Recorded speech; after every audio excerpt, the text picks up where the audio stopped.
So you can hold them on. Yeah. Come about the lease and draw them out. Yeah, that's all I can do. I mean, you start when you want to, bro. Man, you climbing up.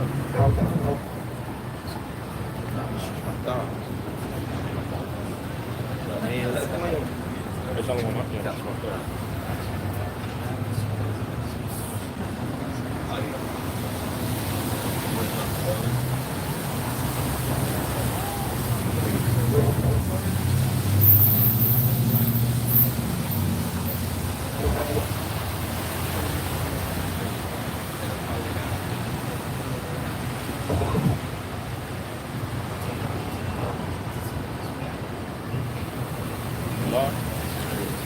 Hey, Shalom. Shalom. All right, first off, we give all praises, honor, and glory unto Yahweh, by Hashem, Yahweh Shai, by Hashem, Kakadash. Your honors unto the apostles, the great millstone, the teaching who will, peace and blessings unto the elect. All right, we the brothers from the great millstone Dallas branch, and the brother Benaiah, the priest Kabash, the priest Malak, the priest Shaiquab, the priest Shawan. All right, we got the main, Kawan, it's like it, yeah, one, Kawan, it's like it, but we got the main cap in the back and the elders down there getting it in as usual. We coming week in and week out to prophesy the downfall of this wicked kingdom of America, known as Babylon the Great in the scriptures, man. All right, and if you've been watching, you've been paying attention to what's actually taking place on the planet Earth, rather than what's going on over here in America, you will realize that Israel just did a strike back on Iran. You see, with these particular things, a retaliation strike, with these particular things are going to basically fuel, all right, and eventually lead to World War III, man. You see? And we praying to the Lord that the Lord continues to increase, all right, and work on the minds of the king, like it says in the book of Proverbs, that the hearts of the kings are in the hand of the Lord, and as the rivers, he turned it whithersoever way he wants. Roughly paraphrasing, man. You see, so we praying, we hasten the day, all right, and when we look at these things taking place on the planet Earth, we rejoice, all right, because we know that with America being to be destroyed, where the kingdom of heaven is at hand, man. All right, our rulership. All right, this nightmare is gonna finally be over. But first, we must go through particular things, like brothers gonna pull. All right, you gonna have famine and different uproars of the people and different things like that taking place. All right, but eventually it's gonna lead to America being destroyed. All right, so you got something? You bring it down, brother. This Revelation, chapter 11, verse 14. It says, "The second woe is past, and behold, the third woe cometh quickly." Yeah, that's going into the World War, man. You see, the second war is past, all right, because there's been two. It's another one in Revelation. The first war, the second war. You know what I'm saying? But this is going into this third war that's getting ready to take place, man. You see, what these people don't, it's not even coming into their mind that America is about to go to war, man. You see, the draft is getting ready to come back. So all you women, you macho man women who think you equal to a man, well, get ready. You're gonna be drafted into this next world war. You see? You going out more? No, that was pretty good. Unless you want to. I mean, you want to talk, man. I mean, so it's, you can jump up. Matter of fact, just hold that, bro. And we can, whatever bro's got, if you ain't got nothing, to shoot you up and send it. All right, go ahead. This Isaiah, I got two verses. Isaiah 24:5. The earth also is defiled under the habits thereof. Yeah, it's right here. The earth is also defiled under the habits thereof, because they have transgressed the laws, changed the ordinance, and broken the everlasting covenant. All right, who's that going into? That's going into the leadership of Esau, Edom, and the rest of these nations, man. All right, the scriptures say the earth is defiled under the habits thereof, man. That's talking about the inhabitants. I'm talking about more so the rulers, man. Also the people too. Hey, so Sirach was the 10th chapter goes into that, man. About as the rulers saw the people, man. Okay? Hey, once upon a time, hey, that before we was in this truth, that was us, man. And even still, you know, because all of the years of us taking this doctrine, this bad food that we eat, man, all this shit is fucked up our way of being, man. All right? So we really decreased. This is the lowest point that the sons of God have ever been in history, man. You know? And years of captivity under these heathen has done that unto us, man. Okay? Continuation. And verse 6 is the point. Therefore has the curse devoured the earth. And the Lord's going to go into what that curse is. And they that dwell therein are desolate. The word desolate is the word asham, which means to offend, be guilty, or trespass. All right. Therefore, the inhabitants of the earth are burned and few men left. All right, so the desolate ones are going to be the ones that's going to be devoured in that curse, which is what the priest Denon was mentioning earlier about what's going over there between Iran and Israel, man, which is biblical prophecy. Okay, and that's going to be the start of what you call World War III. Yep. All right, World War III has been a rumor in these people's mouths for the last few years now, man. Eventually, it's not going to be a rumor anymore. All right, and when the Lord says what the scriptures say. Hey, the next one to come is for few, man. So how is that gonna come to pass? Hey, the Lord's gonna do a lot of fucking judging in the earth, man. A lot of people gonna die. The Brother Juan is going into, those rumors have been going on for years. You know what I'm saying? So during the time of America, even during the what they call the 21st century, a lot of those rumors have been hyped up.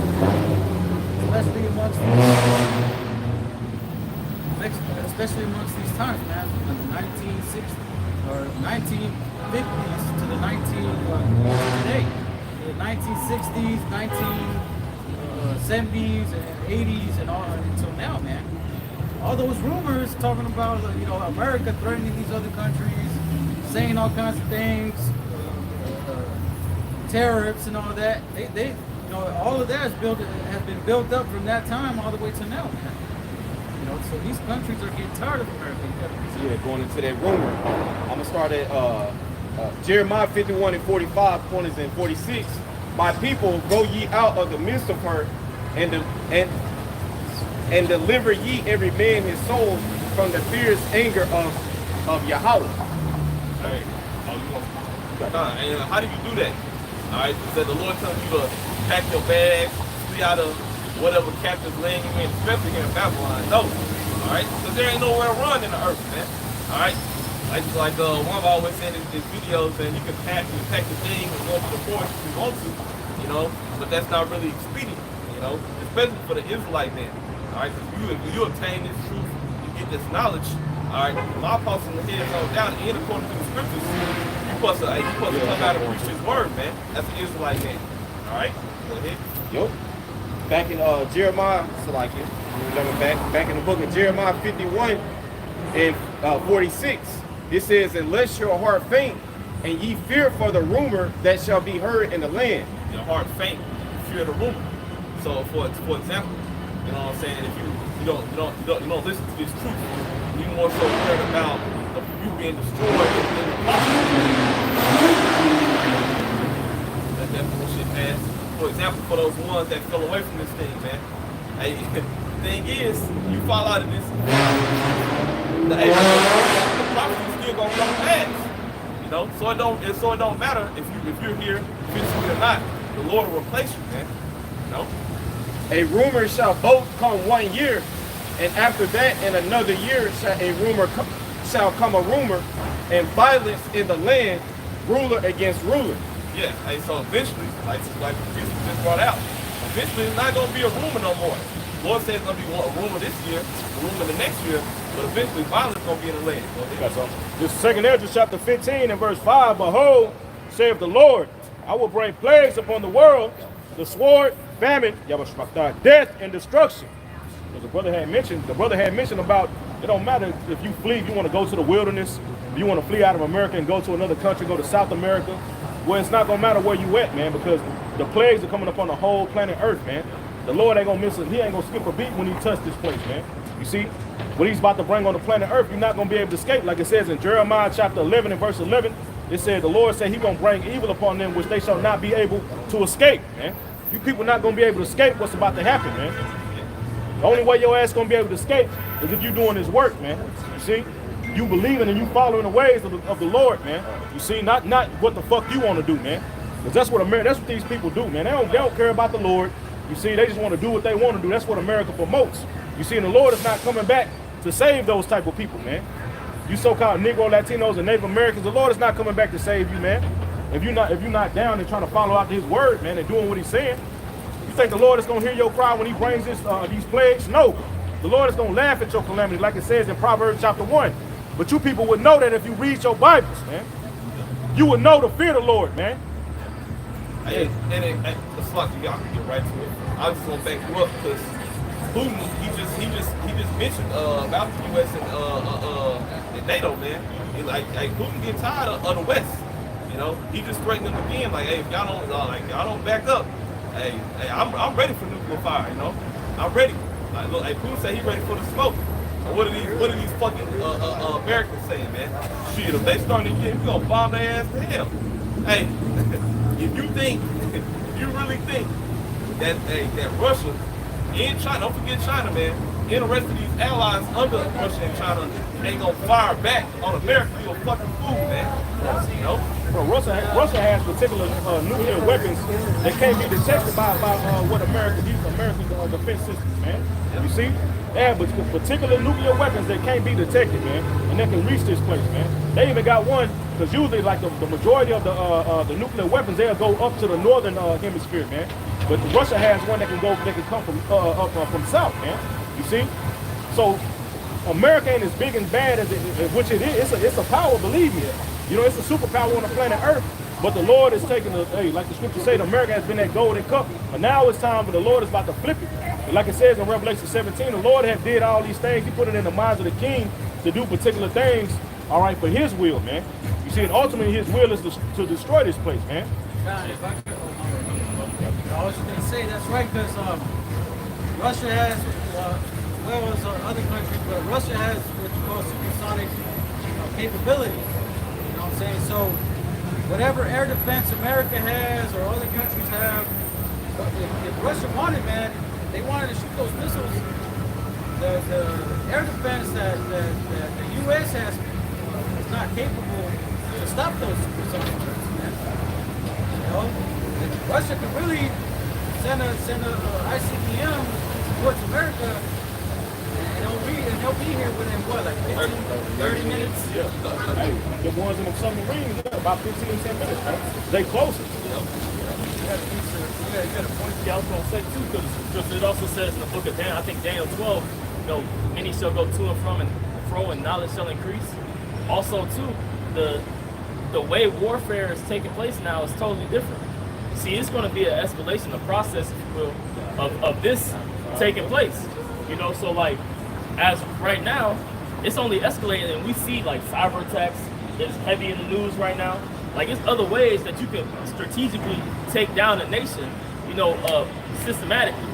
Those foreign troops are sliding across the borders, man, because they got the open borders. Yeah, the destruction of the dollar, you know, killing the currency, right? Because this is going to be a long game. Like this situation that's happening in Iran. Hey, don't be surprised. A couple weeks, gas prices start to hike up, crazy amount. You know, they already hitting bridges. You know, claiming it's cyber attacks. So hey, Biden had a order today where he's starting to talk about it. You know, I got an article. Go ahead. From SHTFplan.com, this is why the price of gasoline consumed doubled. It says, can you imagine paying $7 for a gallon of gasoline? It can soon happen because it appears that Israel is about to strike Iran, and this is dated April 17th. So I believe that's So Iran attacked last night. So it says, and that's gonna put a hold on so many industries. That's gonna put up Uber, Lyft, just that alone. A lot of people are struggling. They working 2 jobs and driving Uber and Lyft. If gas is $5 a gallon, that's gonna kill them. That's gonna destroy a lot of these people, man. You know, they already paying hella crazy insurance. You know. Hey, in California right now, the gas price regular is $4.48. So that's already high. Like the brother said, if that shit double, bro, goodness. When you go to certain areas like Arizona and Arizona, Utah, especially those rural areas where it's really not anything out there, gas prices is like $5 to $6. It was like that last year when I went there. You know, because in Utah, where was I? I was in Utah, I was in Colorado. Gas was like 3 something. Went down to Arizona, you know, like almost $6 a gallon. I was like, damn, I'm for 20 bucks. You know what I'm saying? You see, let's buy something cheaper. You know what I'm saying? But it was like out there, like in the desert type of shit, you know. So it's a lot harder, you know, for trucks to go out there, you know.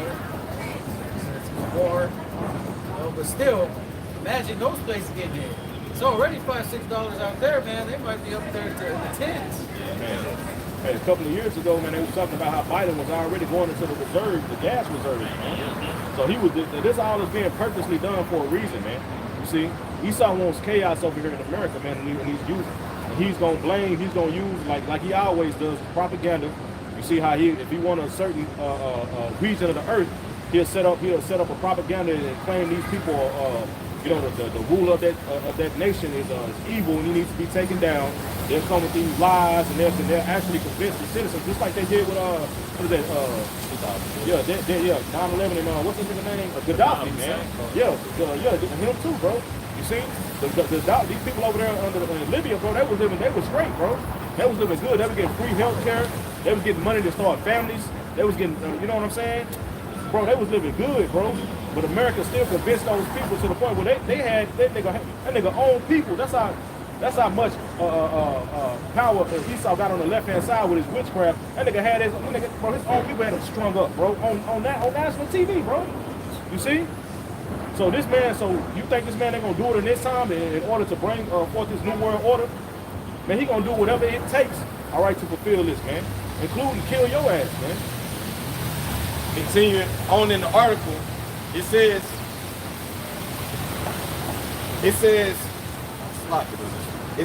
it could soon happen because it appears that Israel, which we know they struck Iran yesterday, and that is likely to cause events in the Middle East to spiral completely out of control.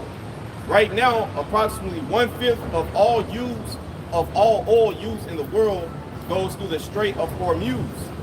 And apocalyptic war in the region could potentially close the Strait of Hormuz until the conflict is resolved one way or the other.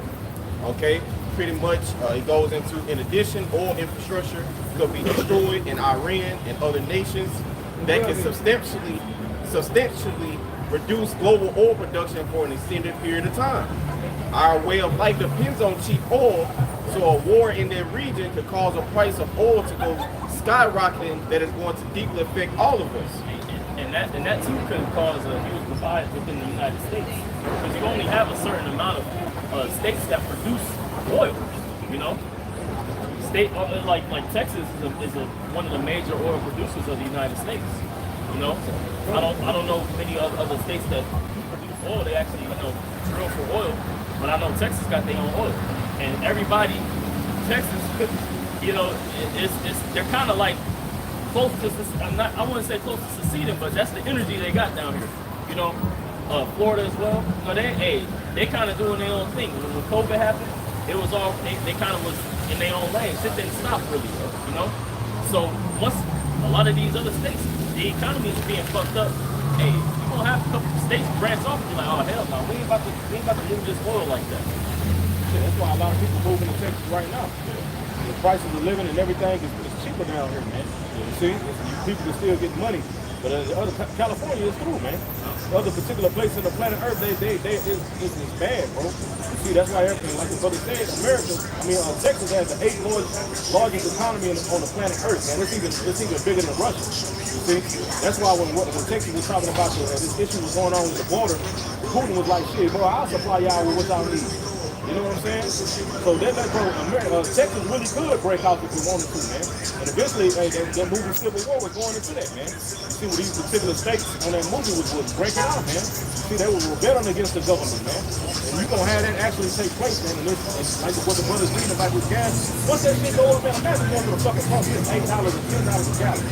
Bro, you through. How much the average car take by 16 gallons? 8 times 16 is how much, bro? Yeah, you got to calculate it. You got to calculate it out. You know what I'm saying? 16, 108. 128. $128 for a full tank. Man, niggas through, dog. Hey, and you remember not too long ago when all that this you know, the C19, them gas prices went up, and I'm just thinking about that specifically that woman. You know, the female, the Semite woman, and she went on a total rant. She said she had to choose between yeah, exactly. Gas or groceries, man. She had to make a life decision at the point. Bro, the times we're coming in, that we're coming into, don't make that look like baby play, bro. You know, so these people ain't ready, bro. It says one expert that was interviewed by MarketWatch is warning that the average price of a gallon of gasoline in the U.S. could hit $5.40 this summer. Okay. It says Colas estimated that a spike in oil prices pushing U.S. gasoline to $5.40 a gallon this summer would make a recession later in 2024 a quote-unquote genuine possibility. So it goes on to say, in this last point, says, and that same expert also warned that if the price of oil reaches $125 a barrel, it could push the U.S. economy into a recession. Okay, last point. It says if Israel and Iran start lobbing thousands of missiles at one another, we can easily see the price of oil surpass $150 a barrel, and it is likely that the average price of gas in the U.S. would shoot past $7 a gallon. Through, dog. What you think these people gonna be doing that that's not making, bro? Now $20 ain't shit, bro. Right. I remember one time you were making, bro. Even I remember one time back in the day, if you were making $15, you was balling. Bro, that shit. That's why there's multiple articles saying that people who's making $100,000 are living paycheck to paycheck, man. So how much more for you, Jakes, man? Jake is the one who makes, bro. The average Jake makes less than 50K, man. You know what I'm saying? Go ahead, bro. I cut you off, but I saw an article on Newsbreak, I think. It was talking about I think it was, I forgot the field of work that they studied for, but they're working on top of the job that they went to school for. They're working a part-time job in order to pay off the student debt loan that they got to pay back. So even people that go to school and paying money for them to be able to go to school, even they struggle. People right now, people living off debt. They in debt with these fucking credit cards because they ain't got enough fucking money. You know what I'm saying? Niggas straight running up they got their credit cards, but they ain't got enough money to take care of their daily needs, man. And to sustain a fucking place to live, man. 1 bedroom with parking. You see? And that shit's in the thousands, man. If you get anything under 1,000, man, you in the fucking hood, man. Pardon my French. You in the hood with roaches and rats, man. You see? It's horrible, bro. You know what I'm saying? So imagine, when like the brother is reading, when this gas prices, when all this stuff starts to touch America, man, because these people, that's the only reason that these people are still proud. Because it ain't touched America. It ain't really just hit. The Lord ain't really just touched America like that, man. You know? These women walking around proud, niggas walking around proud, everybody just proud, bro. If I can real quick, just now back on what the Khan Yakov just mentioned on this schooling, man, and these loans, these debt, these loans. Esau, how he had this stuff set up, man. These people pay all this money to go get this schooling, to get these degrees, and then once they graduate or come out of school, they can't get jobs in the field of the degree that they have, man. You know, and I got family members that did that crap. You know, they went to these people's colleges and got these degrees, these bachelor in play, you know, all these different degrees, and then end up working at HEB, man. You know what I'm saying? As a cashier, man. You know what I'm saying? Through. So. But they still have to pay the loans back, man. They're in debt with these loans now. You know what I'm saying? Like the crowd was just going into, man. So they paying back these loans, and they ain't got the job of the degree that they went to school to get. I got a piece This is all leading up to what the brother Money else going into, man. All these things that are going on throughout America and throughout these other nations as well. It's everything that Esau pushes out, man. It just comes total chaos when it comes to what happened in Argentina, Bolivia, or like the brother went to Libya, Afghanistan, Iraq, all those things that Esau be doing amongst these heathen nations, man. It's getting towards a breaking point, man. So I'm gonna read this. This is Job chapter 3, verse 9, it says, proclaim ye this among the Gentiles. Prepare war, wake up the mighty man, let all men of war draw near, let them come up. You know, because it's going into the heathen nations, the Gentile nations. You know, let them come up and prepare for war. You know, because right now, well, let's say maybe 40, 50 years ago, around the, you know, during the 1940s, 1950s, whatever, 1960s, America was seen as that superpower that can never be messed with. You know, so during those times, man, these heathen nations didn't really have, you know, I'll say the spirit to come up against America at that time. You know, now during the time, these times, man, these nations are looking at America like, man, like I feel like I can take you now. You know what I'm saying? Well, I'll read it. It says, beat your plowshares into swords and your pruning hooks into spears. Let the weak say, I am strong. So now the Gentiles, these heathen nations, man, now they're beating their plowshares into swords, man. They're preparing for war. Because now you got different, how do you say, allies being, parties being formed amongst these heathens, whether it be with China, with Russia, or Japan, or Taiwan, you know what I'm saying, or Iran, Israel, the U.S., you know, all these different sects, man, they're all parting themselves and allying themselves with each other. You know, so it's getting time, you know, it's about that, you know, they're beating their plowshares into swords, if I may say, right? So it says, assemble yourselves and come all ye heathen, and gather yourselves together round about. Thither cause thy mighty ones to come down, O Lord. You know, so you got some. Oh no, make your point, bro. Yeah, you know, so the Lord is gathering these heathen together, man, for that third woe. Hey, can you start back up where it said? Can you read what you read one more time, bro? This is Joel chapter 3. My brother get 1 Samuel 13, starting like 19, bro. This is Joel chapter 3, verse 9. It says, proclaim ye this among the Gentiles, prepare war, wake up the mighty man, let all the men of war draw near, let them come up. It says, verse 10, beat your plowshares into swords and your pruning hooks into spears. Let the weak say, I am strong. Yeah, you see, so that's the Lord working on the minds of these different nations, man. You see, their mindset is changing from not thinking about war to going into war with plowshares and stuff. They're agricultural tools.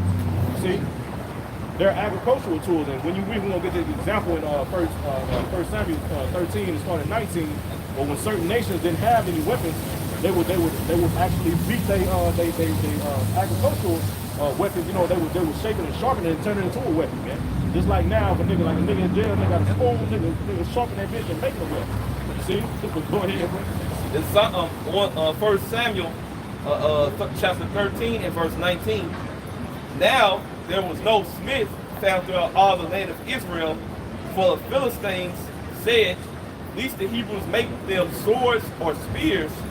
But all the Israelites went down to the Philistines to sharpen every man his share and his cutler and his axe and his mattock.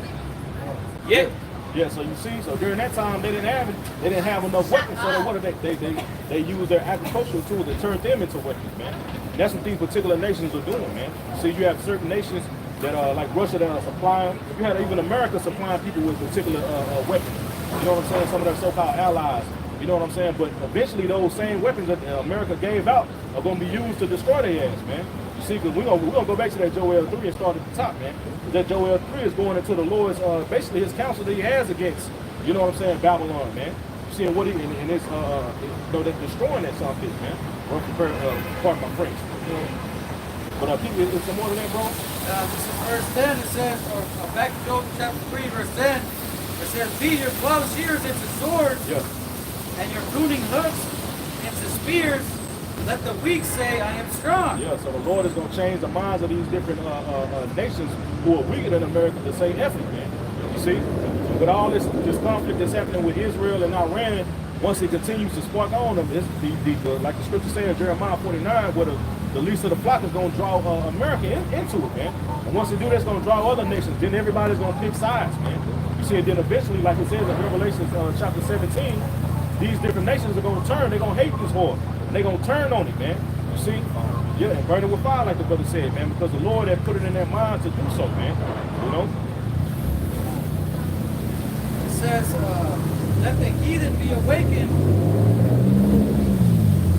Like, verse 11, it says, assemble yourselves and come all ye heathen, and gather yourselves together round about.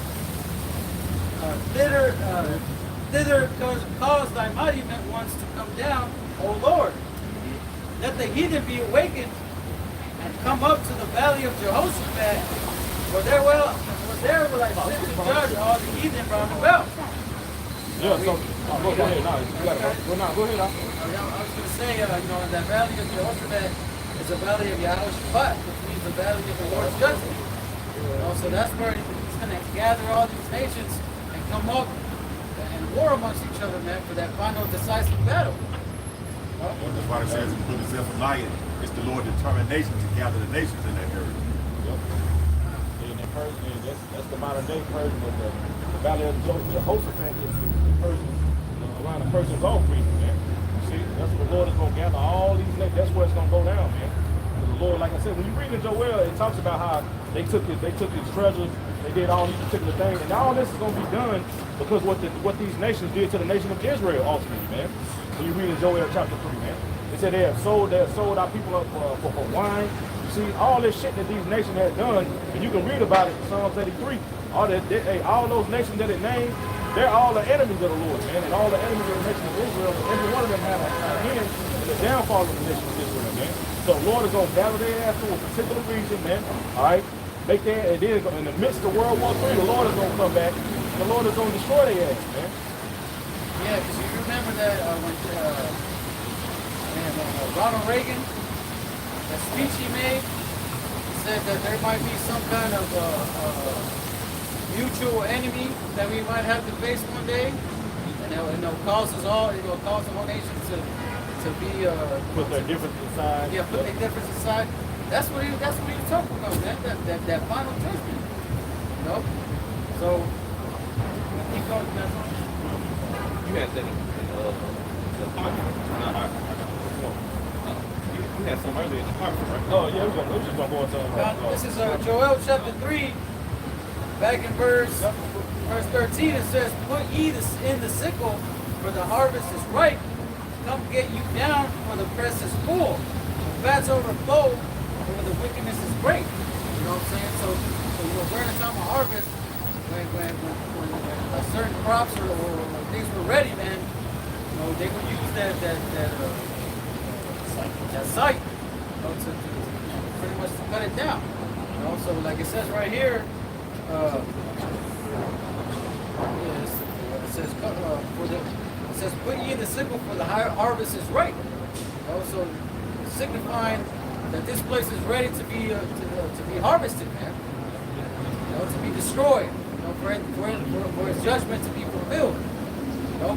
Because the Lord has said, like it says in 2nd Ezra, what is that, 2nd Ezra, 10th chapter? You know what I'm saying? For the earth had 12 parts, 10 parts, that passed already to the third of the 10th part, roughly paraphrasing. So we already at the end. So during, you got something. Yeah, that's okay. You got it. All right,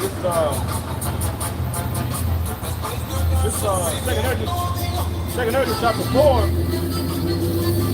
and I started verse 30. It says in the GNT, it says at the beginning of time, one grain of evil seed was sown in the heart of Adam.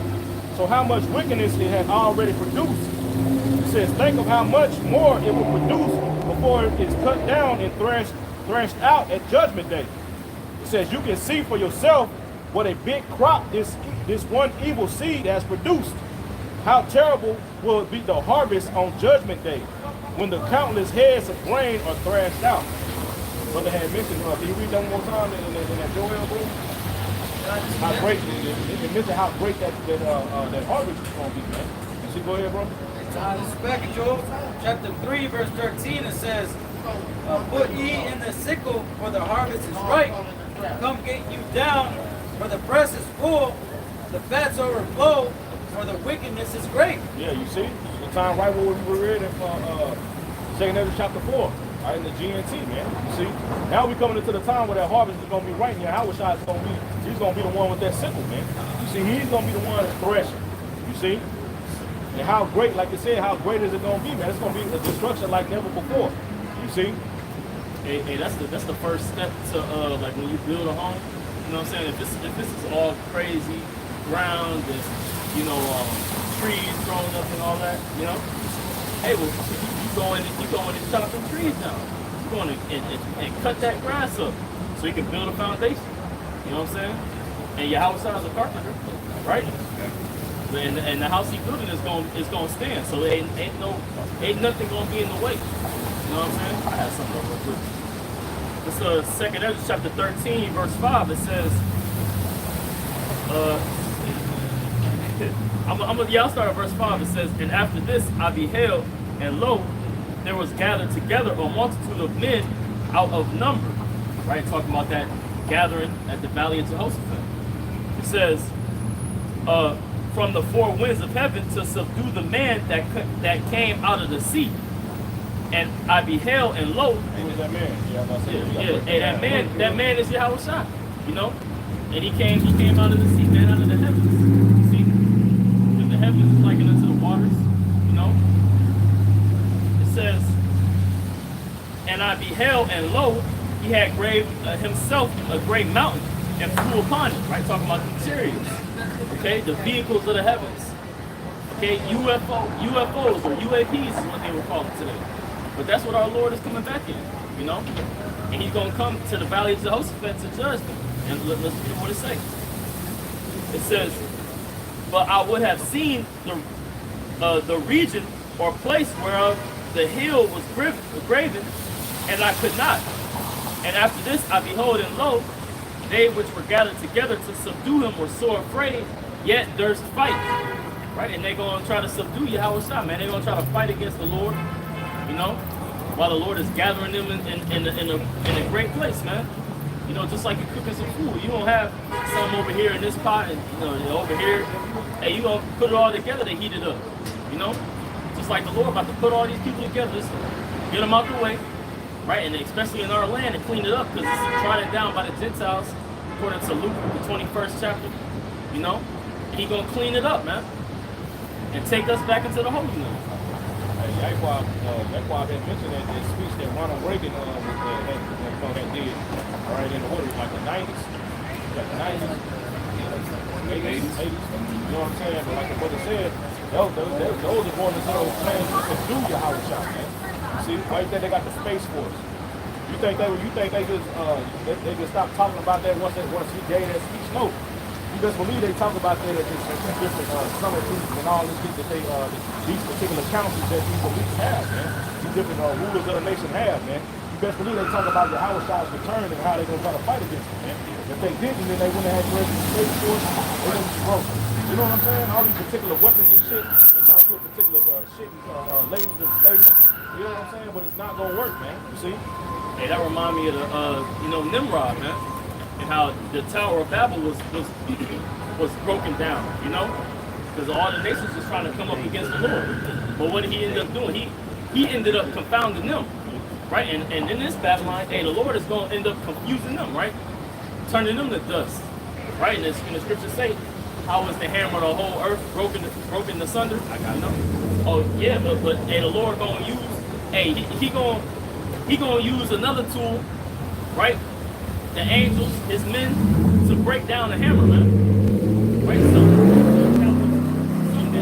build up to break down, man. You know, that's the versatility of this word. See?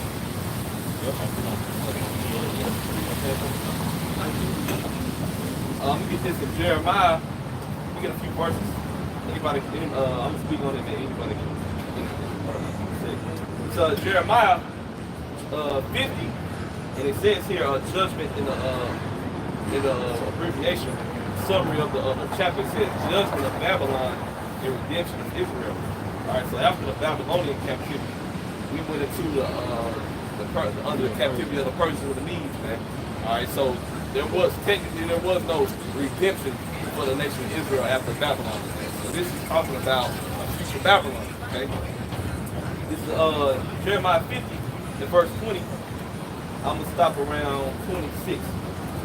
In those days, and at that time, says the Lord Yahweh Shah, the iniquity of Israel shall be sought for, the northern kingdom, and there shall be none.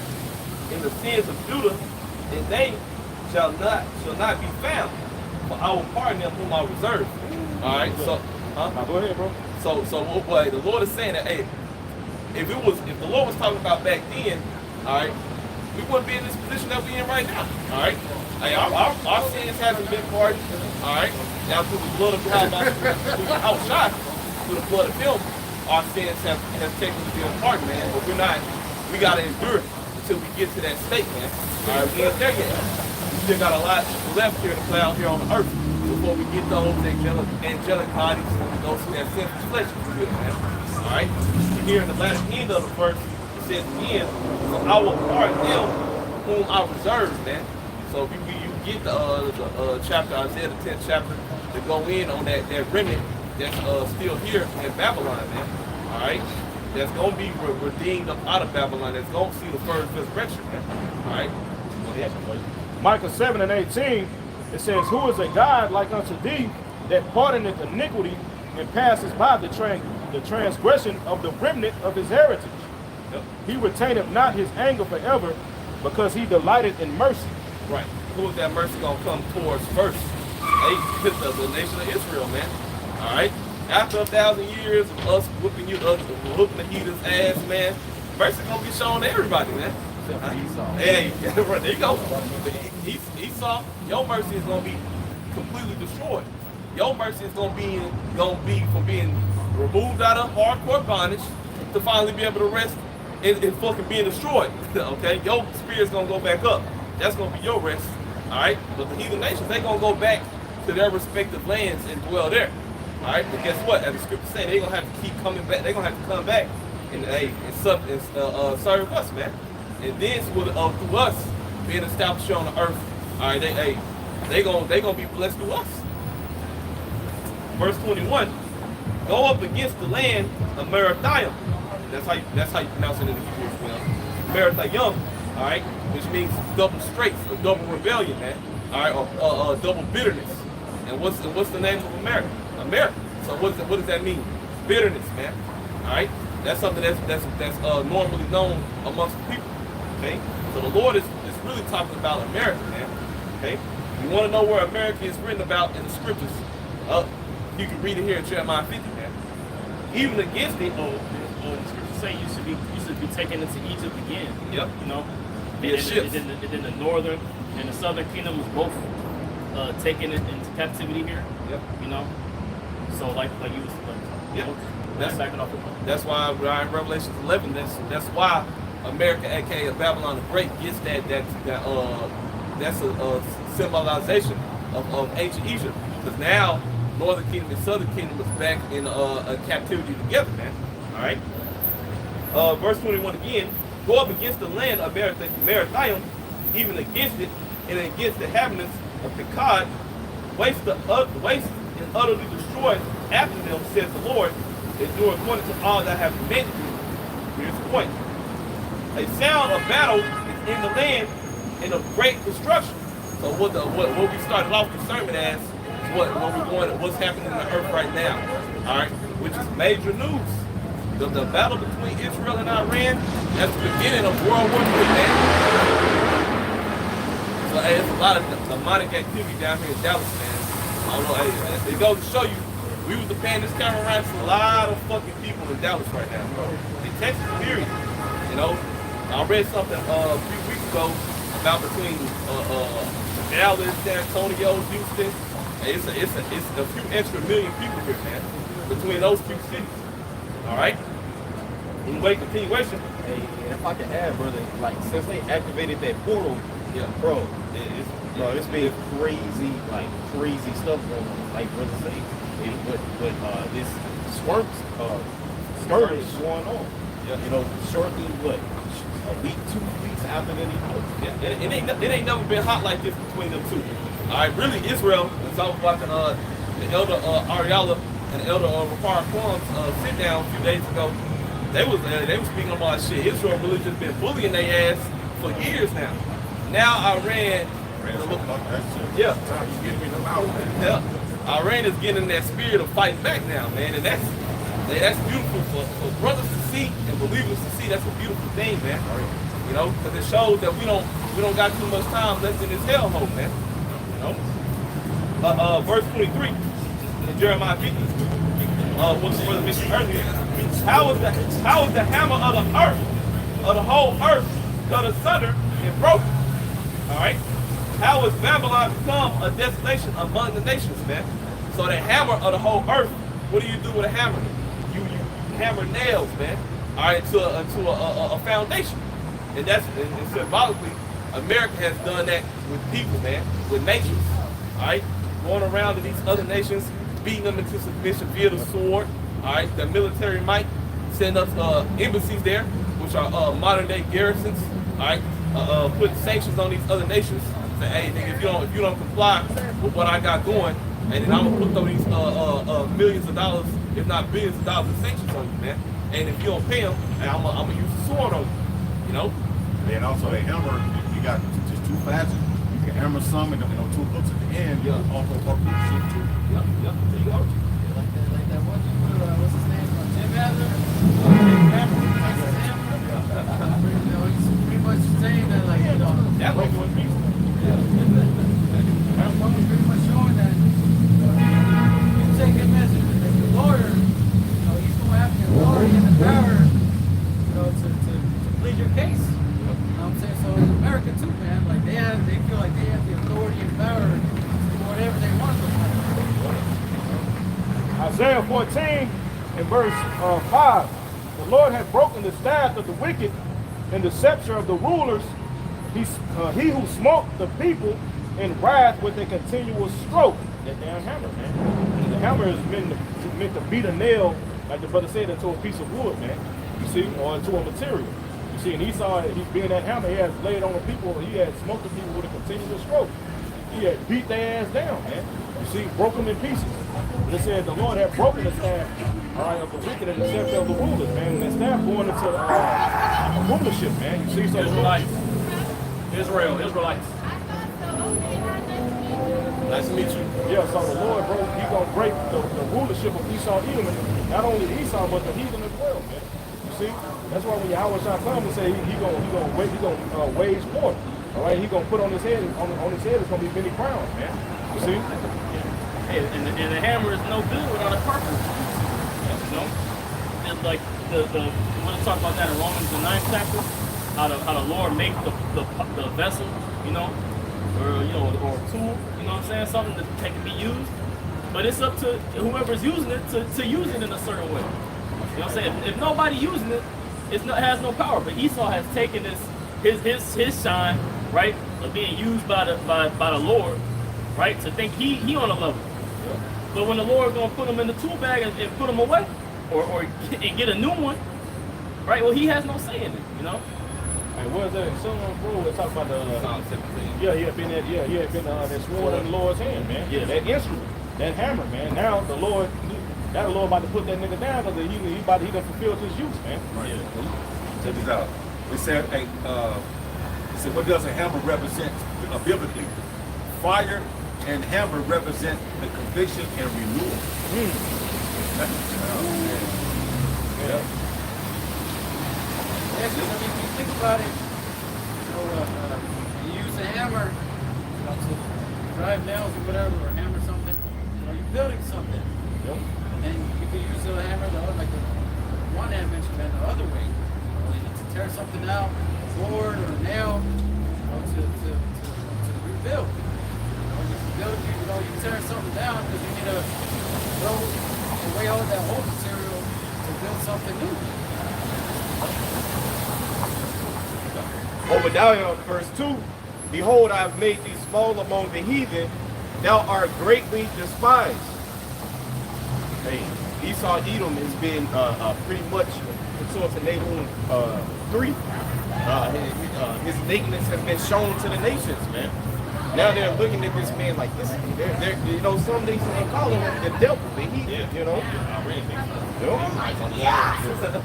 Verse 3, the pride of thine heart hath deceived thee, thou that dwellest in the cliffs of the rock. Hey, the part of that his pride, man, is the thing that what? What's mentioned it too in a roundabout way that hey, Esau, you think you ruled the earth by your own means.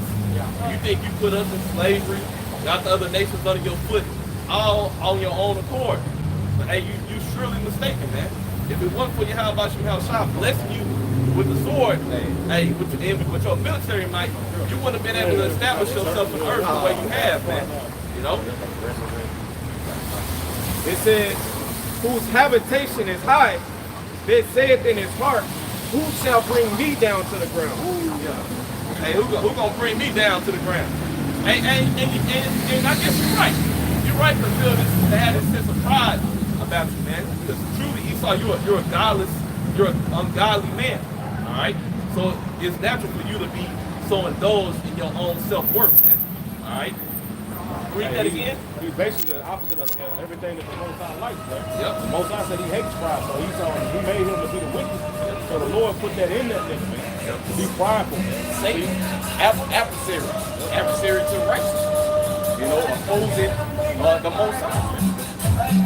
Let's see the Second Thessalonians 2, the second chapter. Obadiah, verse 3, the pride of thine heart hath deceived thee, thou that dwellest in the cliffs of the rock, whose habitation is high.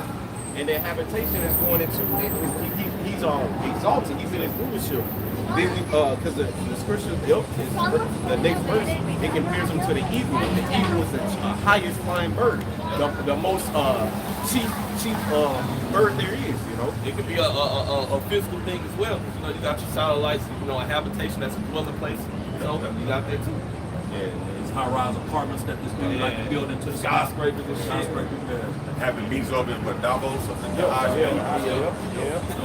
bird, the semblance of the eagle. Right. Shit, Air Force One. Shit, he's up to be up there for days. For a week. What is a week? Yeah, because I believe Air Force One is set up to, in case, like, let's say, a nuclear fallout would happen. The president and whatever people go in that Air Force One, they could be up there for days. They can refuel while in the sky. Yeah, that's right. Also, they can just be up there waiting for shit to calm down. You know what I'm saying? But I'll look it up real quick. I think it's either days or weeks. That's one of the characteristics of the eagle too. They have very strong eyes. So the reason why they stay up and fly in the sky so long, they use that to their advantage. They don't have to flap like that, do they? Yeah, they'll really pinpoint something that they want to target. You know what I'm saying? They fly extremely high. They gather a crazy amount of speed. They come down. You know,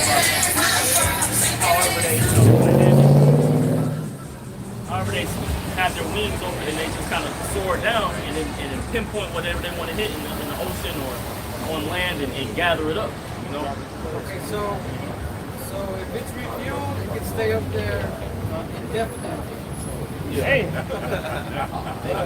But without, in between refuels, let's say if it doesn't get refueled, it's 35 hours. But you know what I'm saying? Of course, Esau's gonna have his means, so he said, Esau could be up there indefinitely. Yeah, we're gonna see. Yep. Obadiah, verse 3, the pride of thine heart hath deceived thee, thou that dwellest in the cliffs of the rock, whose habitation is high, that saith in his heart, who shall bring me down to the ground? Hey, this is speaking more on his pride. And he believed that Yahweh Shah is never, ever gonna remove him out of his rulership seat, man. But now, these times that we getting closer into, like Revelation 12 say, hey, the devil come down on you having great wrath and knowing that he have for a short time. Now he's seeing the prophecies pop off the page, man. All right. At first, it started with our elder Abba Bivens on down, you know, to the youngest brother, man. Us coming out here on the street corners, all right, years and decades, man, go by. It's like, damn, these people, how the fuck did they get this? How did they learn to understand the scriptures, man? Go ahead. So Rock 40 and 26, riches and strength lift up the heart. Yep. It says, but the fear of the Lord is above them all, above them both. There is no want in the fear of the Lord, and it needed not to seek help. But the point is, riches and strength lifted up the heart, man. And that's what Esau has both, man. Yep. And that's why that nigga is so proud, man. All right, they boasting in the military. Esau collected all this wealth, this rape, robbery, and murder, like it says in the book of Habakkuk. You see, or in the book of what is that? I think it's Michael too, where it talks about when he wants to land, he basically plots to get it. Yeah, you know what I'm saying? Yeah, exactly. Yep. You see, so he got all this shit. He got riches and he got wealth. And that nigga is pride, bro. He's proud. He think he got it. He think he did all this by himself, man. But he don't know Daniel 4 and 17. The Most High is the one who set it up and break it down, man. So much so because you quoted Micah 2 and 1, where it say he oppressed a man and his heritage. He literally snatched the heritage of us. You know, setting himself up as, oh, hey, the Lord must be with us. So shit, hey, we Amalek, you know, or we Israel, man. You know? Hey, the Lord was with them niggas for a certain amount of. Now the Lord is forsaken them. Now it's doing it. Now they didn't serve their purpose, man. You see? So the Lord was with them niggas to do what they did, all right, to put Jake in captivity. Why you think Jake got taken down, bro? Jake was kicking them niggas' ass. Oh, this is the strength of the Lord, like it says in Deuteronomy. The Lord said he's gonna take the strength out of our hands. So that's why we physically stronger than them niggas. So that's how they was able to take us down, bro. Right. You see?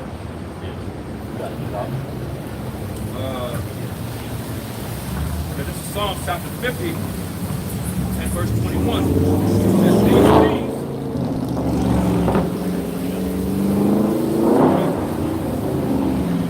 God, I start up that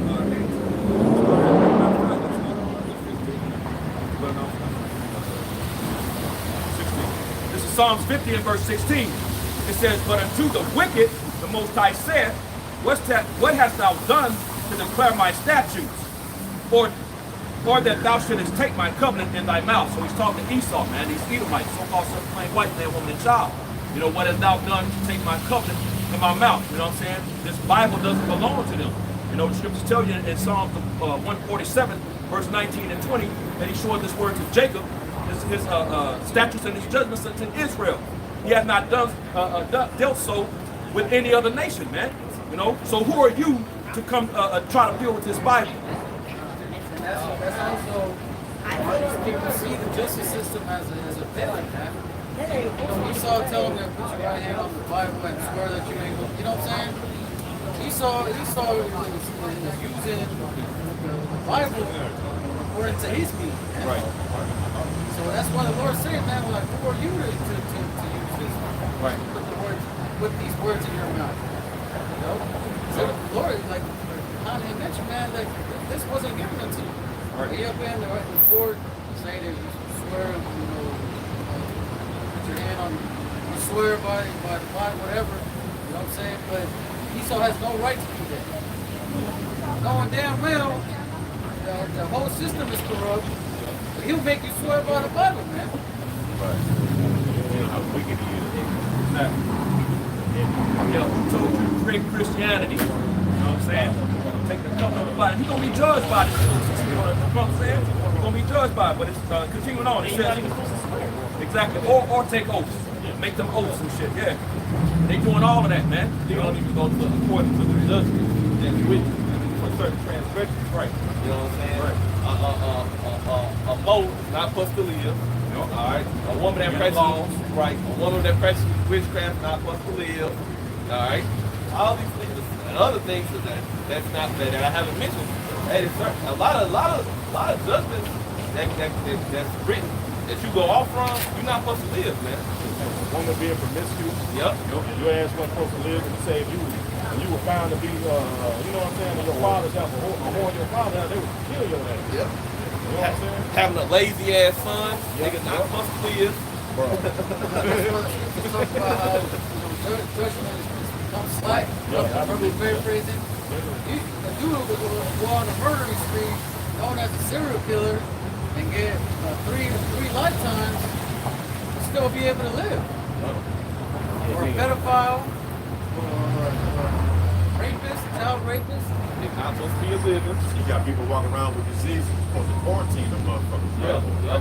People walking around with AIDS and shit in the same line as you buying a salad. You're supposed to quarantine people like that, man. Because in Deuteronomy, if you were going to war or something, if your nuts, it says stones, if your nuts was fucked off, you couldn't go to war, man. Right. The Lord is precise and particular, man. Yeah. Wasn't there like the Old Testament, like a scripture that talks about like if you were like a dwarf, Beware of false prophets. Speak up. Beware of false prophets. Yeah, walk around the block. Yeah. No, read the sign. No. Read the sign, then look it up. Yeah. Beware of false prophets. So you call this false prophets. Yeah. Well, bitch, you supposed to be at home. wasn't there a scripture Oh, this subliminal again. that talks about how like if there was dwarves and they were kept outside of the city walls or something like that? I can fuck with a dwarf. I can't remember where it's at. Yeah.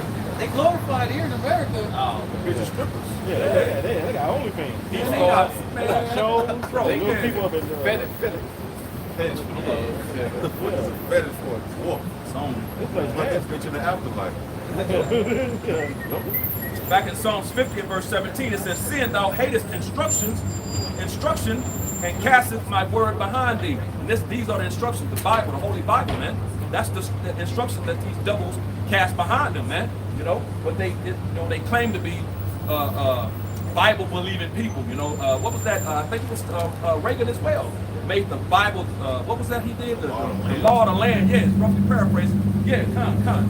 And like the Quran said, they ain't doing nothing that the Bible says, man. Getting rights when they should be put to death and protection and all. You know, come on, man. This place is so he totally cast the word of the Lord behind him, man. well, what is the catchphrase of America? In God we trust. Right. Oh yeah? Look around. What God though? Yeah. You ever say there's God's name? Gold, No. oil, and drugs. There you go. There you go. That's what they're about. But they also said they found they so-called founded this country on Christians' value. Right. Right. Yeah. Right. And Manifest Destiny has another side, man. See, they didn't take that into account, man. You know, that Manifest Destiny is going to come back, bro. Come back around. Oh, scripture say that like he ain't led to heart. Yeah. Right, Yeah, he ain't right. led to heart. Exactly. The latter end. Yeah. Yep. Psalms 50 and 18, it says, "When thou sawest the thief, then thou contendest with him, and hast been partaker with adulterers," which he's the wicked. So what would you expect, man, from the wicked? You know what I'm saying? It says, "Thou givest my mouth to evil, and thy tongue frameth deceit." You know, and that's exactly what he does to Jake through his media sources, man. You know, he making Jake look like you know some of the criminals, all the dirt and grime of the earth, man. When it's actually him, man. You know. It says, verse 19, "Thou givest no, I read that. Verse 20, "Thou sittest and speakest against thy brother, thou slanderest thine own mother's son." Again, his media sources. You know, during the time of like the ones they was putting together, Michael, those dudes that was getting put to death. You know, like for the cigarettes and for the, you know, I can't remember those dudes' names. Getting choked out and Michael Brown. Mike Brown. Yeah, Mike Brown and Trayvon Martin, all these dudes, you know what I'm saying? George Floyd, you know, all of these accounts, you know what I'm saying? But he slanders Jake, again, through his media sources, man. You know what I'm saying? Making Jake look like the problem when it's truly him. It started when you was Cain, man. Right. You know what I'm saying? Right. Pops came to you and said, ask you where was Abel? I ain't my brother's keeper. Right. I don't know. Knowing that you just slayed him, man. Right. That same spirit has always been on you. It's never gonna leave you. Exactly. Here's the point. Psalms 50 and 21. "These things hast thou done, and I kept silence. Thou thoughtest that I was altogether such an one as thyself." That's why these Christians think that the Lord is with them. You know, again, Manifest Destiny, all these things, man. You know, they think that they thought that the Lord was with them, man, because the Lord had moved on his ass yet, man. You know, and he getting away with all this stuff that he's doing to the actual people of the Lord. So he thought the Lord was with him, but he's in a trick bag, man. It says, "But I will reprove thee and set them in order before thine eyes. And that's what's happening, man. You know what I'm saying? Dude's being reproved, being corrected right before everybody's eyes. They don't even know what they're looking for. And he's correcting us. You know what I'm saying? Putting us, you know, in natural order, the right order that we're supposed to be in as a people, man. You know, the elect, the remnant that is, not the entire nation. The entire nation, the Lord is not dealing with. He's dealing with his remnant, the elect, that few, man, that few in number. Book of Wisdom of Solomon, chapter 5.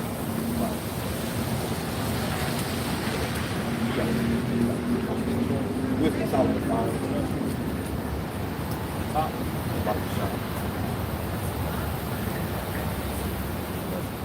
Wisdom of Solomon, chapter 5, and verse 1. Then shall the righteous man stand in great boldness before the face of such as have afflicted him and made no account of his labors. Yup, Esau Edom made no account of our labors while we were building this kingdom up. So-called Negroes, Latinos, and Native Americans are biblical Israelites, man. You know, we didn't get we didn't get 40. We didn't no reparations. Just pick yourself up by the bootstraps, nigga. And that's it. Even to this day, we still oppressed. You know, there's no cure for our wound, man. None of our lovers are seeking after us to try to build us back up. You know. And here it is, you had the particular thing that happened with the small hats, and that shit only happened for like, I think it was 13 years, compared to the over 350 years that of oppression that happened unto the nation of Israel, man. You see? And these niggas got reparations for 13 years, but when it comes to the actual people that Esau actually afflicted, you know what I'm saying, that we get nothing. You see? Yeah, get over it. Nigga, you wasn't slaves. Right. Y'all wasn't slaves. You wasn't you. Right. You know? Your own people sold you into slavery. Right. But you're right, man. You know what I'm saying? It's all good because the Most High is keeping account of all your deeds, bro. You know what I'm saying? The Lord has kept an account of all your deeds and what you're doing, man. You see, like the scripture say in Revelation, it's stacking up all the way up to the heavens, man. Verse 2, Wisdom of Solomon 5 and 2, when they see it, they shall be troubled with terrible fear. They shall be amazed at the strangeness of his salvation. Yeah, the Illuminati, okay, so-called, they're in fear, man. You see, because pursuant to Psalm, the 83rd chapter, they have said, come, and they've made pretty much a council. Said, come and let us cut them off from being a nation, man. So they've spent the money, millions of dollars, to try to hide the truth from us, man. You know, and the spirit of the Lord has returned the truth unto us. Now we're living again. We're living souls again, man. With the spirit of the Lord on us, man. And we're chanting down, prophesying down his kingdom. You know, that's a fearful, as it speaks of in, what's it, Job, a dreadful sound is in his ears, man. You know? And what is that? It's that testimony. When you read Revelation 11, when you read at the top, it goes into those two witnesses, man. You see? They said at one point in time, everybody was loud in the spiritual, you know, that great city, which is crazy called Sodom and Egypt. After 3 days and a half, the Lord, like the brothers wanted to, the Lord breathed their breath back into them. And they that seen it fell up, great fear fell upon them. Why? Because those two witnesses are giving a testimony, man. Like it says real quick, Deuteronomy 17, in verse 6, it says, at the mouth of 2 witnesses or 3 witnesses shall he that is worthy of death be put to death. You see? And now we telling on this nigga, man. You see that the witnesses being the northern and the southern kingdom, man. You see in that third witness, even his people are telling on themselves, man. They telling you got different Truther, yeah, Dabu 7, all these people. So you got multiple witnesses against you, nigga. Now the Lord is he's gonna bring your ass up on trial, man. That's why you talk about that inquisition being done in the book of 2nd Esdras, man. What is an inquisition? That's an examination, man. You see, now the Lord is examining the case. Okay, well, oh yeah, this nigga did. All right, yeah, now we got your ass, bro. That's why he's scared, man. That's why this nigga want to come against the prophets. That's why he's passing all these laws to eventually ban the scriptures, man, and eventually deem anybody who believes in the Bible a terrorist, man. And really, it's gonna be targeted at the prophets, man.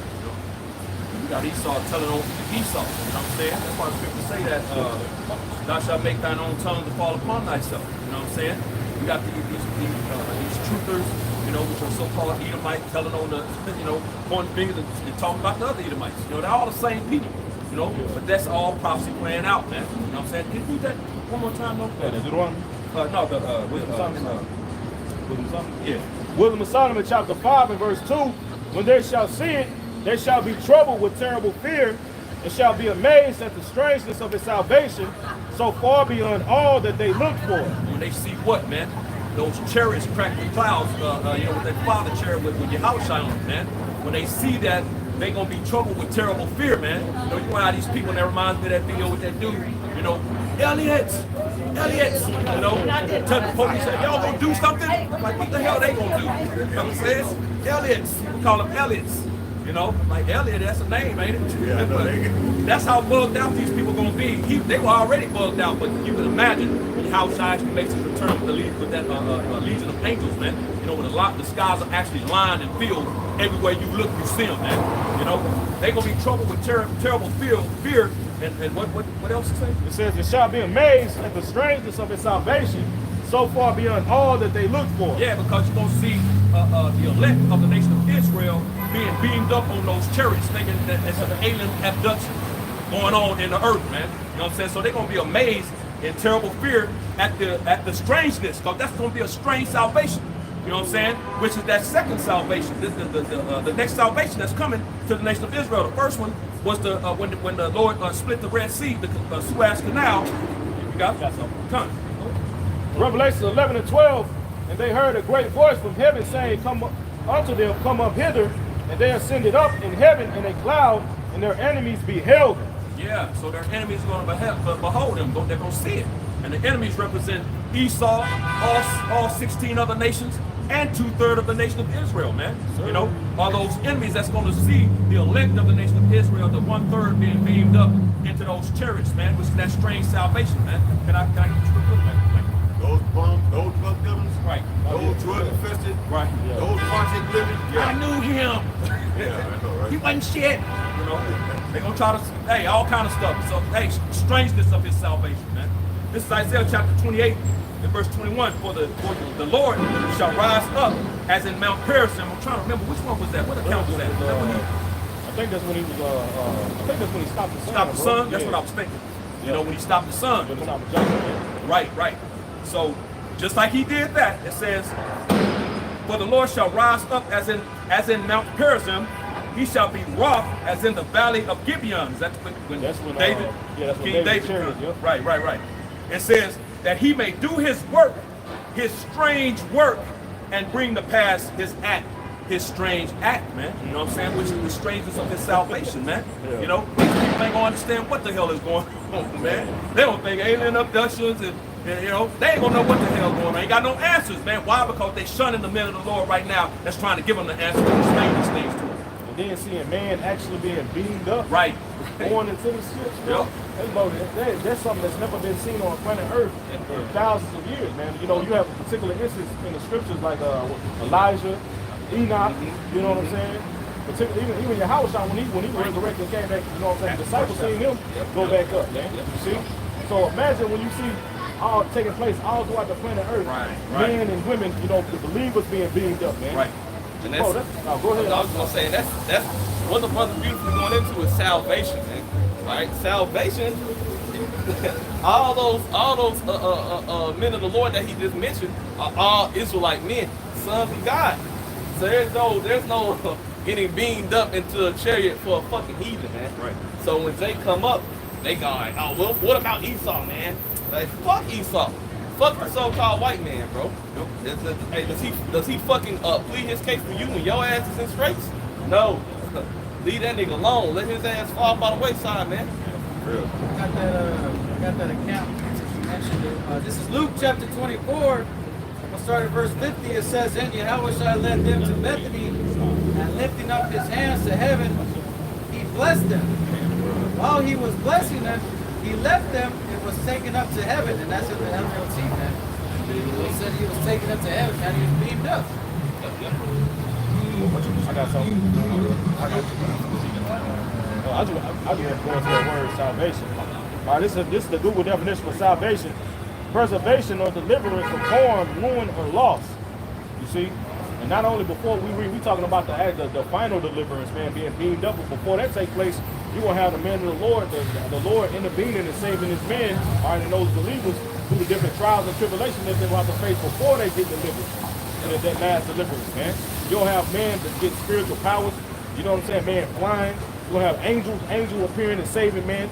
You know what I'm saying? You're gonna have all kind of divine intervention taking place on the planet Earth. And it's gonna be strange unto these people. These people are gonna be fearful, man. You see, because imagine these people see an angel.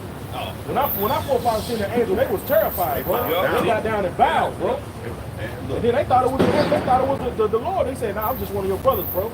You know what I'm saying? I'm just one of your brothers, huh? You know what I'm saying? So imagine seeing that, bro. And the force, bro, it probably was a force coming out from them. Like, shit, you can feel it, bro. Coming out of a different realm. And imagine if these fuckers see them in a state, their true state, as Ezekiel describes it, man. Having those four faces, man. They gonna bug the fuck out. You know? No shit. Yeah. He got that big ass sword on his hip. He got his own hand sword. And they get scared when you walk, when a dark-skinned Jake pull up on them and kind of, you know, just like, they get scared, you know, fucking walk across the street. Big You know? Jake get an elevator with them. Yeah, They yeah. grabbing their purse, get in the corner. Shit, hey, our people get scared of, like, even our people. Yeah, hell yeah. You know what I'm saying? When they see masculine, dark-skinned Israelite men. You know? So imagine that in our angelic form, man. Hey, that's a whole different energy. You bring a whole different energy in the flesh. Man. So imagine that times 777, man. You're gonna be able to talk. And your words are gonna have force, man. It's like Yahweh Shai, when those men came for Yahweh Shai during the time when they brought in the Mississippi, you know what I'm saying? They came with Yahweh Shai, they rolled up on him, the truth rolled up on him. Hey, we looked for him, he said, I am he. Bro, them niggas fell back, bro. The force of his words, bro, make them niggas stumble and fall to the ground, man. Yeah. Man, bro, the power that's coming to the elect, man, during the times that we get ready to come into, these people are gonna shit bricks when they see a man just shoot off in the air, man. All these particular movies like Hancock, the scriptures talk about men taking flight. The scriptures talk about men shooting out beams. Running and talk not about getting running up the Flash. All these particular Marvel and DC comic movies, Hancock, all these was gotten from the scriptures, man. Jeremiah chapter 23, verse 22. It says, but if they had stood in my counsel and have caused my people to hear my words, then they should have turned from their evil way and from the evil of their doings. I am a power at hand, the Lord saith Yahweh Ba'ashem Yahushua, and I am not a power afar off. Right? Hey, the Lord is near, man. You know, hey, the Lord is a power. He said he's not far off. Right? He's looking at everything everybody doing right now. He's making like you brought up. And the Lord is making inquisition. You know, the Lord is looking at all of this, man. The Lord is feeding us power from the throne itself through this knowledge, man. Yeah.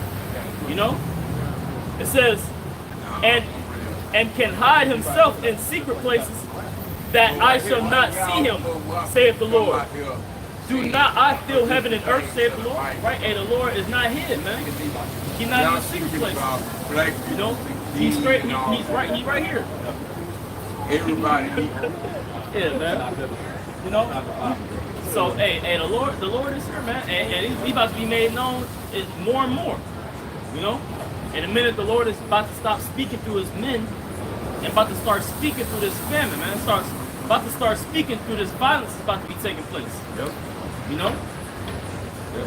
We got multiple examples in the scriptures of man, single man running through thousands of people, hundreds of people by themselves, man. And the spirit, like I said, the Lord is gonna put the fear back. Hey, he's gonna put the fear back on these people. So we coming back into who we are, man. You know what I'm saying? Go ahead, bro. Jeremiah 16:16, behold, I will send for many fishers, said Yahweh, and they shall fish them. And after will I send for many hunters, and they shall hunt them from every mountain and from every hill and out of the holes of the rocks. Hey, like the priest is going into, the Lord is we're commanded to speak, to fish, to cast a net out in these times, telling our people, the so-called Negroes, Latinos, and Native Americans, that you're the Israelites and to return back into your power. Man. But after a point in time of awakening, what action comes, man? The Lord is going to raise up his men to go forth through the corners of the earth and establish judgment, man. I got something real The good. debate is the Bible. You know? Hey, peep this. This 1 Kings chapter 18, I'll start at verse 41. It says, So Elijah said unto Ahab, Get thee up, eat, drink, for there is a sound of abundance of rain. This is going into the time when Elijah had called upon a famine, drought to take place in the land, man. For 3 years now, he's telling them to go back. He's about to tell them to go back to a particular place because it's about to rain. All right, repeat this. It says, so verse 42, so Ahab went up, ate and drank, and Elijah went up to the top of Carmel and cast himself down upon the earth and put his face between his knees. It was going into when basically he went up to the top of the mountain. He gonna tell his servant to, I'm gonna just kind of brief it. You know what I'm saying? He gonna tell his servant to basically go look, and he told him to do it 7 times. And when he went back the 7th time, he said he seen a small cloud that looked like a hand. You see? Then it started to rain, right? Well, it's about to start raining, but keep this, bro. It says, all right, verse 44, and it came to pass at the 7th time that he said, Behold, there ariseth a little cloud out of the sea like a man's hand. And he said, Go up, say unto Ahab, prepare thy chariot and get down, that the rain stop thee not. So he on the chariot with horses, bro. So keep this. I'm gonna jump down to verse 46. It says, And the hand of the Lord was on Elijah, and he girded up his loins and ran before Ahab to the entrance of Jezreel. So Ahab was already gone. You know what I'm saying? The Spirit of the Lord came up on Elijah, and he ran past him on the horse. He on the chariot. Yeah. Let me read in the NLT, bro. Yeah. Real quick, bro. All right, this 1 Kings 18, and the last verse 48. It says, Then the Lord gave special strength to Elijah. And he tucked his cloak between his belt and ran ahead of Ahab's chariot all the way to the entrance of Jezreel. The Lord gave him special power, special strength. Ahab was already gone on the chariot on the horse, and Elijah beat him there, bro. Come on, bro. You telling me the Lord ain't gonna come through for his man in that day? Go ahead, Doc. This John chapter 14, verse 12, it says, Verily, verily, or truly, truly, I say unto you, he that believeth on me, the works that I do, shall he do also. And greater works than these shall he do, right? Talking about, that's Yahweh Shah, man. Saying that he that believeth on me shall do greater works, man. Right? And this is what this gospel is about. Right? This is an act of showing our faith and what we believe in.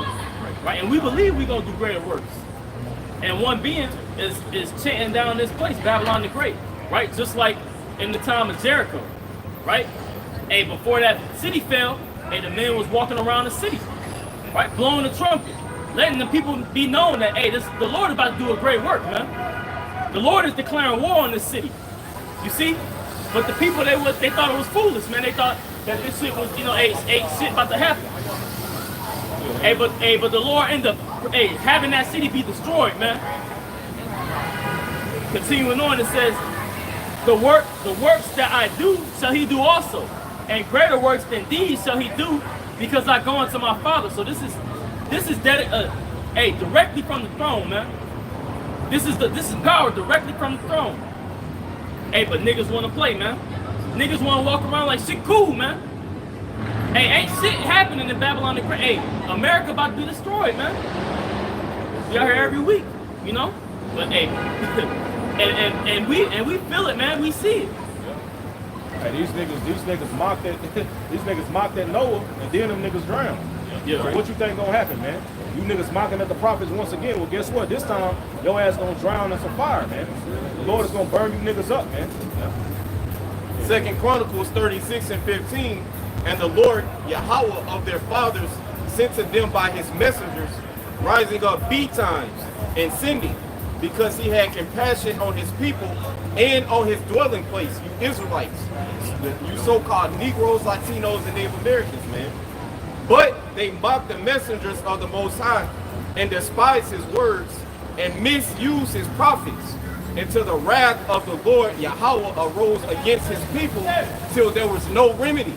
And that's about to happen, man. 2/3 about to be sent through the ringer, man, that refuse to hear the words of the Lord, man. We're out in the streets Wisdom cries without. She utters her voice in the streets.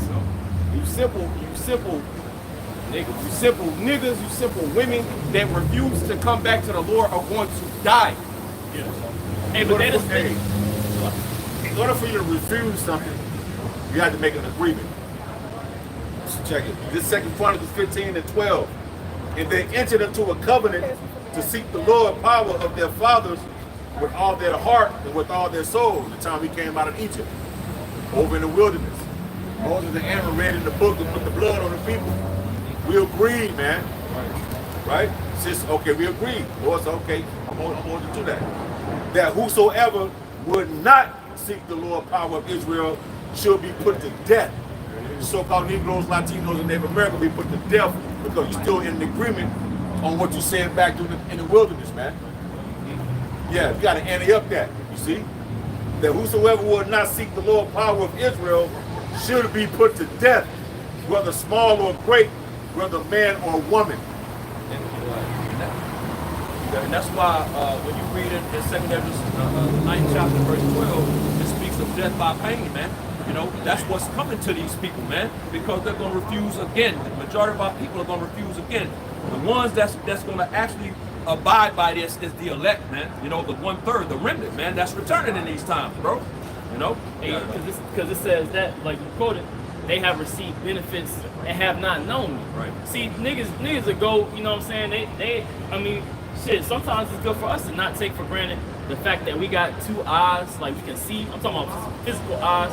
You got all your fingers, or you got all your toes. You're not like, you don't have a fucked up face. Like you look you look normal. You know what I'm saying? You got some charisma. You know what I'm saying? You got certain things you was blessed with.